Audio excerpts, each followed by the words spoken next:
rule of thumb, canker sores, which we're all familiar with, and they suck when you get them, they are usually trauma-induced. Great. So there's a trauma to the mouth tissue somehow. You bumped it, you were brushing your teeth, you missed and hit it with the toothbrush too hard. You know, little things like that, or the bristles are funny and they're rubbing against it, creating a friction. Sometimes the toothpaste itself will do it. The foaming agents that are in a lot of toothpaste can irritate the lining of the mouth. Okay. So you got to be a little careful with it, right? And that's it. That's the hallmark of it. It's a virus that invades that tissue. You're going to see a little ulcer, like a crater. Eventually, it'll get this white little coating to it. It hurts like somebody's stabbing you in the head. Yeah. Can you see mine? I'm afraid to look. I can see it. Yes, sir. You can see mine. Yes, you can see it.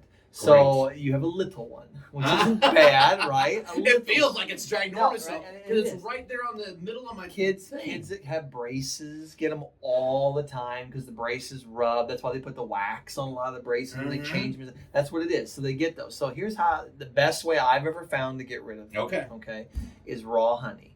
You get raw honey and you just take a little dab of it, put it on a Q-tip or even your fingertip if you want, and just dab it on it. Okay, now you try not to drool all over the place and keep your mouth open. Let the honey sit on it before you try to swallow. Okay. It will soothe it immediately. Okay. And most of the research that's out there on it says it'll get rid of them within 24 hours.